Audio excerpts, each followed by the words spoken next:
ایسی عزت آپ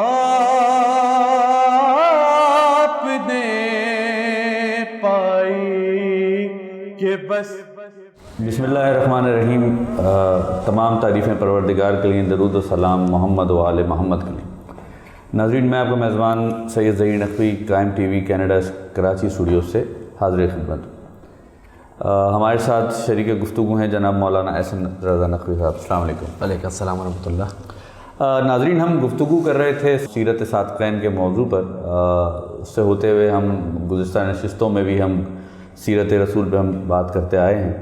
پچھلے ایپیسوڈ میں ہم نے ذکر کیا تھا اخلاق پر، اخلاق کی اہمیت پر، اور اس کے رسول اللہ کی اس کے اندر جو تعلیمات ہیں اخلاق کے اوپر، اس کے اوپر ہم نے گفتگو کی تھی. آج ہم گفتگو کریں گے اخلاق کے اہمیت پر، سوشل انٹریکشن اور معاشرتی اہمیت پر کہ اس کے اخلاق کی کیا اہمیت.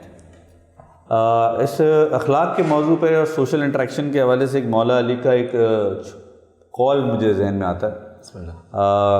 جس کے اخلاق اچھے ہوں گے اس کے دوست زیادہ ہوں گے. بالکل، بے شک. تو قبلہ اس پہ ذرا روشنی ڈالیں کہ اجتماعی روابط میں، اجتماعی جو معاملات، سوشل ہماری ویلیوز ہیں جو ہمارے معاشرے میں ہیں، اس کے اوپر حوالے سے اخلاق کے کیا اثرات ہیں اور اس کے کیا جو ہے امپلیکیشنس ہیں اگر اخلاق ہمارے معاشرے میں سے ہٹ جاتا ہے، برداشت، عدم برداشت جسے کہہ لیں آپ. بسم اللہ الرحمن الرحیم. بہت شکریہ آپ کا. جہاں تک آپ کے سوال کا تعلق ہے، اجتماعی روابط، سوشل انٹریکشن، ایک دوسرے کے ساتھ طرز معاشرت، ہر چیز میں زندگی گزارنے کے جو طریقے نبی کریم نے اور ان کی آل نے ہمیں بتائے ہیں اور ہم ان کے ذریعے ہم تک پہنچے ہیں، اس میں چونکہ دین کامل ہے اور اس کامل دین نے ہمیں ہر زندگی کے پہلو پر زندگی گزارنے کے طریقے بتائے ہیں. اب اگر ہم غور کریں اس پر کہ اجتماعی روابط کے حوالے سے سیرت رسول کیا کہتی ہے، تو پہلے تو ہم اس پر غور کریں کہ اجتماعی روابط کی اہمیت کیا ہے. ٹھیک ہے. اجتماعی روابط یعنی سوشل انٹریکشن، اس کی اسلام میں بھی اہمیت ہے، اور معاشرہ چاہے وہ اسلامی معاشرہ ہو یا غیر اسلامی معاشرہ ہو، اسلامک سوسائٹی ہو یا نان اسلامک سوسائٹی ہو، دونوں میں سوشل انٹریکشن کی بڑی اہمیت ہے. اور لوگوں نے، چاہے وہ مستشرقین ہوں، اورینٹلسٹ ہوں، یا مسلم تھنکرز ہوں، اسکالرز ہوں، ان سب نے اس موضوع پر اور ان موضوعات پر لکھا ہے کہ سوشل انٹریکشن کس طرح سے ہو، ایک دوسرے کے ساتھ تعلقات کیسے ہوں، جسے آج کل کی زبان میں کمیونیکیشن اسکلز بھی کہا جاتا ہے. تو کیا دین اسلام نے نبی کریم کے ذریعے سیرت کے اس پہلو پر، اخلاق کے اس پہلو پر روشنی ڈالی ہے؟ تو کہتے ہیں جی ہاں، اسلام چونکہ دین کامل ہے اور اس دین کامل نے ہمیں زندگی گزارنے کے طریقے بتائے ہیں. اجتماعی روابط کی اہمیت کیوں ہے؟ اس کی بنیادی وجہ یہ ہے کہ اگر جہاں دو افراد ہوتے ہیں تو وہ آپس میں ایک دوسرے کے بیہیویئر پر اثر انداز ہوتے ہیں، ایک دوسرے کے بیہیویئر کو چینج کرتے ہیں. ٹھیک ہے. یہی تعلیم ہے، یہی علم کا فلسفہ ہے کہ چینج ان بیہیویئر. ٹھیک ہے. طریقہ کار میں، ایٹیٹیوڈ میں تبدیلی، روش میں تبدیلی، یہ ہے علم، یعنی نامعلوم سے معلوم کی طرف جانا. یہ کیسے ہوگا؟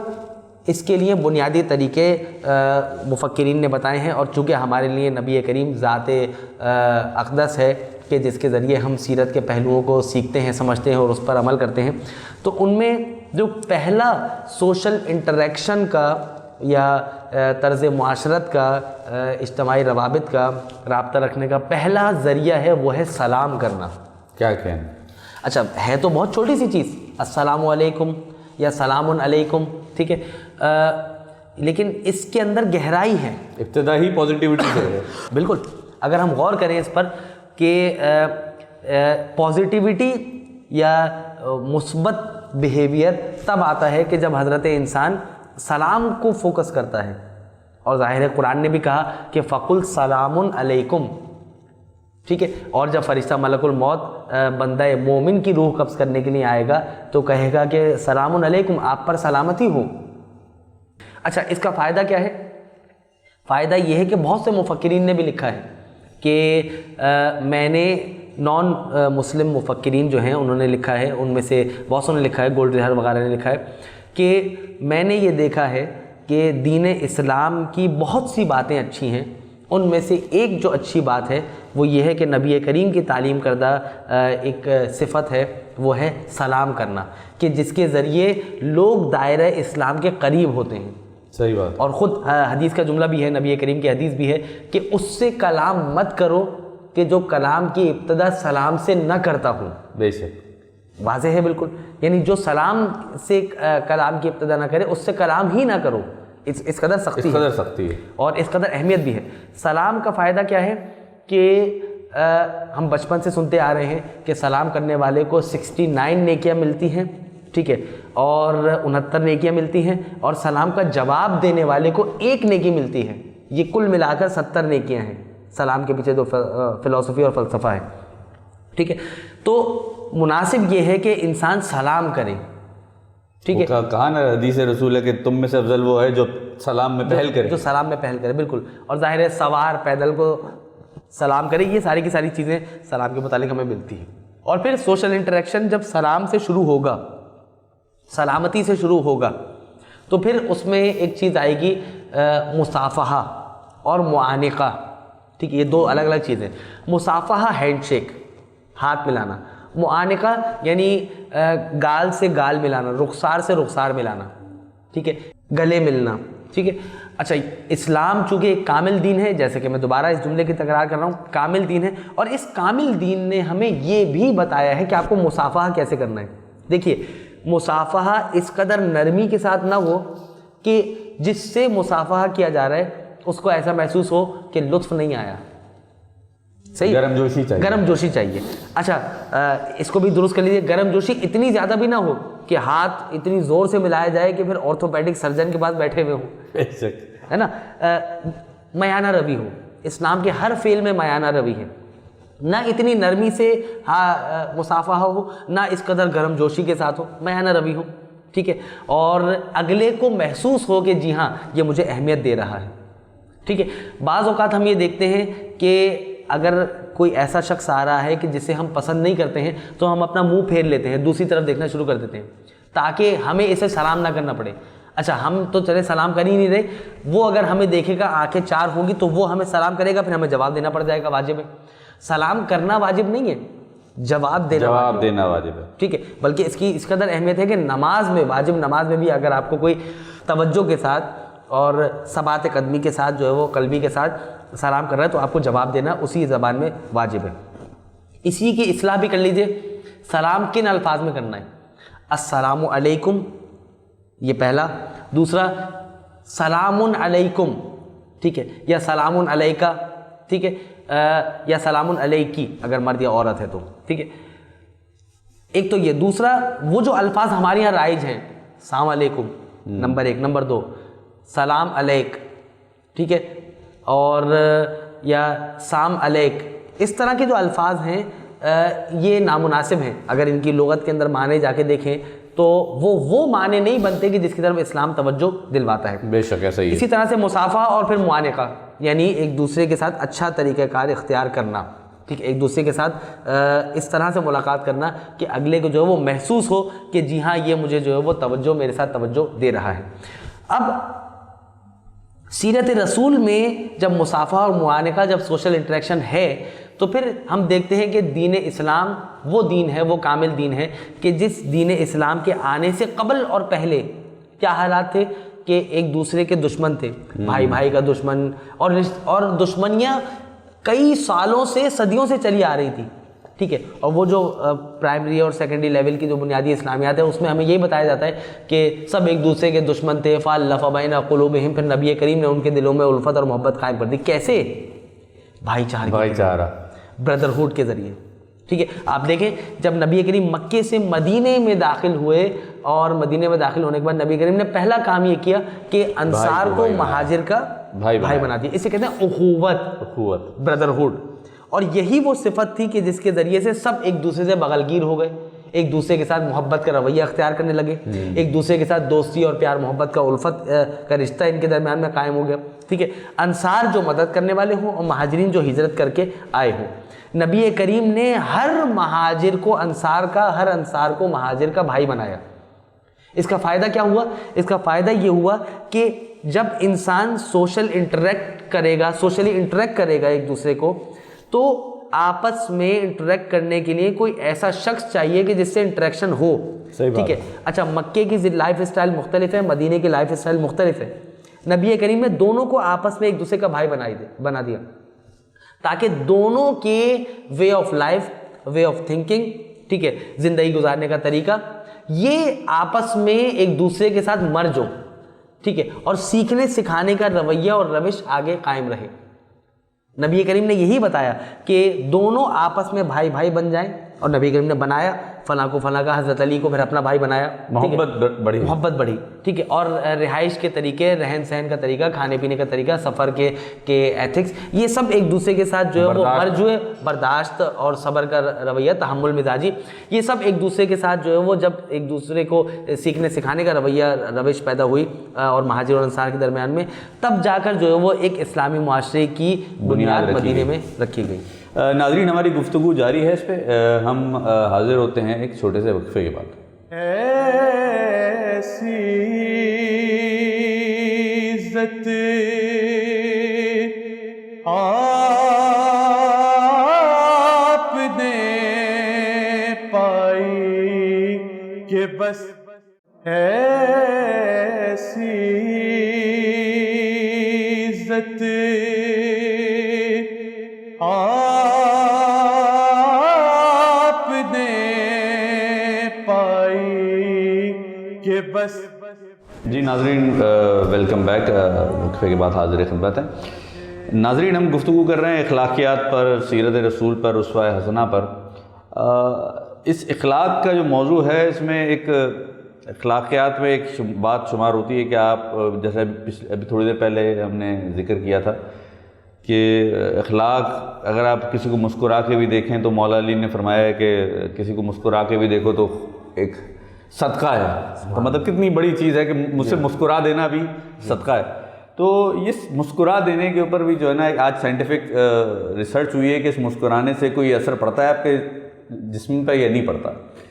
تو ریسرچ یہ کہتی ہے کہ اگر آپ مسکراتے ہیں تو ایک انزائم ہے، ایک ہارمون ہے اینڈورفنس، وہ پیدا ہوتا ہے، اور وہ پیدا ہونے سے آپ کے جو سٹریس لیول ہے وہ کم ہوتا ہے، اور خوشی کے جو جذبات ہیں وہ ابھرتے ہیں۔ سبحان اللہ۔ مطلب اگر آپ اپنے فیملی کے ساتھ، اپنے دوستوں کے ساتھ، اپنے ارد گرد کے لوگوں کے ساتھ اگر آپ مسکرا رہے ہیں، ہنس رہے ہیں، تو آپ کا وہ اسٹریس لیول کم کر رہا ہے، اور آپ کے جسمانی جو اندر خلیات ہیں اس کو جو ہے صحت مند اور بہتری کی طرف لے کے جا رہا ہے۔ تو مطلب یہ عالم ہے، مطلب جو آج سائنس ثابت کر رہی ہے، اور رسول 1400 سال پہلے کہے گئے کہ مولا علی کہہ گئے صدقہ ہے مسکرا کے دیکھنا بھی۔ مطلب سائنس آج بتا رہی ہے کہ یار مسکراؤ تو اس کا جو ہے ایک فائدہ بھی ہے، اور یہ نہ کہ آپ، اور ناظرین اس میں خوبصورت پہلو یہ ہے کہ سائنٹیفک ریسرچ یہ ثابت کرتی ہے کہ اگر آپ آرٹیفیشل بھی کسی کو دیکھ کے مسکرا رہے ہیں تو اس پہ بھی آپ کو یہ جو انزائمز ہیں، ہارمونز ہیں، پیدا ہوتے ہیں۔ تو قبلہ ذرا اس پہ آپ مزید گفتگو کریں کہ آداب معاشرت اسی اخلاق اور مسکراہٹ کی طرف سے جو ہے، جو ایک بیسکس ہیں اس کی، جی، کہ محبت، اخلاق، رواداری، رسول اللہ کی سیرت میں، اور انہوں نے کس طرح معاشرے میں بات کی، جس طرح آج کل بڑا زور و شور ہے ریاست مدینہ کا، تو اس ریاست مدینہ میں مسکراہٹ اور اخلاق کیا کردار ادا کرتا ہے؟ بالکل، دیکھیں مجھے آپ کی بات سے بھی ایک بات یاد آ گئی، اس سے پہلے کہ میں آپ کے سوال کا جواب دوں۔ مسکراہٹ یعنی کیا بہترین آپ نے بات بیان کی، ریسرچ بیان کی، اور دیکھیں دین اسلام بھی سائنس کی ان تحقیقات کہ جو دین اسلام کی تائید کرتی ہیں، دین اسلام بھی ان کی تائید کرتا ہے، اور آج جو سائنس کی ریسرچز ہیں وہ دین اسلام کی 1400 سال پہلے کہی ہوئی باتوں کی تصدیق کر رہی ہیں، ٹھیک ہے۔ یہ بات ہمارے ناظرین کے علم میں ہے اور ہوگی بھی کہ حضرت انسان کا جو جسم ہے، اب آپ کی بات سے میں ایک بات نقطہ نکال کے پھر جواب دے رہا ہوں، کہ جو انسان کا جسم ہے یہ 70% پانی کا مرکب ہے. پانی کا مرکب, ٹھیک ہے. اچھا اس کے اندر پانی ہے. اچھا پانی اپنے اندر اچھی اور بری صفات دونوں کو جذب کرتا ہے, ایکسیپٹ کرتا ہے. ٹھیک ہے. اگر کسی کو گالی دی جائے خدا نخواستہ, ٹھیک ہے, تو اس کے چہرے پر اگرچہ کہ اس کا بلڈ پریشر لیول نارمل ہے, ٹھیک ہے, لیکن اس کے چہرے پر پسینہ آنا شروع ہو جائے گا اے سی کی ٹھنڈی ہوا میں بھی. کیوں؟ کیونکہ اس کے ساتھ برا رویہ اختیار کیا گیا. اور انسان چونکہ پانی کا مرکب ہے, اور پانی میں جو ہے وہ اچھائی اور برائی, اچھی اور بری دونوں صفات قبول کرنے کی صلاحیت ہوتی ہے. اسی طرح جب گالی دینے سے برا امپیکٹ پڑتا ہے تو مسکراہٹ سے کیوں نہ اچھا امپیکٹ پڑے. بے شک. ٹھیک ہے. یہی بات مولا کائنات نے جس کی طرف آپ نے ابتدا میں گفتگو کی کہ جب مسکراتا ہے انسان تو اس کے اندر ایک تبسم اور مثبت پہلو جنم لیتا ہے, اس کے روح تک اثر جاتا ہے, روح کے اندر اثر ہوتا ہے. بالکل. اور ظاہر ہے یہ نہیں کہا گیا کہ ہنسا جائے, تبسم کا لفظ استعمال کیا گیا اسلامی جو روایات ہیں, تبسم, مسکراہٹ. ٹھیک ہے. بلکہ بعض روایات میں ہمیں یہ ملتا ہے کہ نبی کریم بعض باتوں پر نبی نے مسکراہٹ کا اظہار کیا کہ آپ کے دندان مبارک ظاہر ہوئے. یہ بہت کم ہے. مسکراہٹ, تبسم, سافٹ اسمائل جسے آپ کہتے ہیں, کہا لگا کے, ہنسی ٹھٹا لگا کے, اس چیز کی ممانعت ہے. ٹھیک ہے. تو اب آداب معاشرت میں مسکرانا, ظاہر یہیں سے ہم بات کو آگے بڑھا لیتے ہیں. سافٹ اسپوکن ہونا چاہیے, نرم رویہ رکھنا چاہیے. خود نبی کریم کے بارے میں یہ ملتا ہے کہ آپ نرمی سے کلام کیا کرتے تھے. ٹھیک ہے. اور حضرت موسیٰ اور ہارون کے بارے میں خود قرآن مجید میں سورۃ طٰہٰ کی آیات میں موجود ہے کہ موسیٰ اور ہارون جب اذهب الی فرعون انہ طغیٰ, تم جاؤ فرعون کے پاس, اس نے طغیانی کی ہے, اور اس کے پاس جا کر نرم رویے سے گفتگو کرنا. یعنی اللہ تعالیٰ موسیٰ اور ہارون دونوں سے یہ کہہ رہا ہے. جب موسیٰ نے کہا کہ پالنے والے مجھے ایک بھائی دے دے, میری کمر مضبوط کر دے, رب اشرح لی صدری ویسر لی امری واحلل عقدۃ من لسانی یفقہوا قولی, اور میرے بھائی کو میرا وسیع اور وزیر بنا دے اور اسے میرے ساتھ بھیج دے تاکہ میری کمر مضبوط ہو جائے. تو یہ ساری چیزیں کرنے کے بعد کہا اللہ نے کہ ٹھیک ہے, تمہارے بھائی کو میں بھیج رہا ہوں تمہارے ساتھ, اور جب تم فرعون جیسے خدائی کا دعویٰ کرنے والے سرکش انسان کے پاس, شخص کے پاس جاؤ تو اس سے بھی نرمی سے کلام کرنا. یعنی اس قدر اہمیت دی گئی ہے کہ آپ اس عیاش آدمی کے سامنے بھی جا کر نرمی سے کلام کریں. اور یہی سیرت ہمیں نبی کریم کی سیرت سے بھی ملتی ہے کہ نبی صرف بچوں سے نہیں, بزرگوں کے سے نہیں, ہر خاص و عام سے نرمی سے کلام کیا کرتے تھے. ہاں جہاں پر سختی برتنی چاہیے وہاں سختی برتتے تھے. جی ہاں, یہ بھی اسلامی روش ہے. آپ غور کریں, جب ہم اخلاق اور طرز معاشرت پر گفتگو کرتے ہیں تو نبی کریم کا طرز معاشرت ایسا تھا کہ جب نبی کریم اپنے اصحاب کے ساتھ بیٹھا کرتے تھے تو جب کوئی باہر سے شخص آتا تھا تو پہچانتا نہیں تھا کہ ان تمام اصحاب میں سے محمد رسول اللہ کون ہے. سب کیونکہ برابری کے لیول پہ بیٹھتے تھے. اور آج جو ہم گول میز کانفرنس کا تصور اپنے ذہنوں میں لیے ہوئے ہیں, اور گول میز کانفرنس جو منعقد کی جاتی ہے اس میں, اور رسول اللہ کی جو کانفرنسز ہوا کرتی تھی صحابہ کرام رضوان اللہ تعالیٰ علیہم اجمعین کے ساتھ, اس میں زمین آسمان کا فرق ہے. نبی کریم کے ساتھ جو اصحاب بیٹھا کرتے تھے اس میں برابری کا لیول ہوا کرتا تھا, تاکہ کوئی یہ نہ سمجھے کہ میں برتر ہوں اور کوئی یہ نہ سمجھے کہ میں کمتر ہوں. ہر ایک کو برابری کی مسند پہ بٹھایا کرتے تھے. بلکہ انفیکٹ یہاں تک ہے, احادیث میں ملتا ہے کہ جب نبی کریم کے پاس کوئی صحابی آتا تھا تو نبی اپنی ابا کا دامن پھیلا کر اسے اپنی ابا پہ بٹھایا کرتے تھے, جگہ دیا کرتے تھے. کون ہوگا ایسا آدمی آج کے زمانے میں کہ جو اپنے لباس پر کسی کو آ کر بٹھائے؟ اور یہ جو گول میز کانفرنس ہے اس میں اس کا مقصد کیا ہوتا ہے؟ اس کا مقصد یہ ہوتا ہے کہ کہیں میں کمتر نہ نظر آؤں, میں افضل ہی نظر آؤں, اگرچہ کہ بیٹھے ہوئے سب برابر ہی ہیں.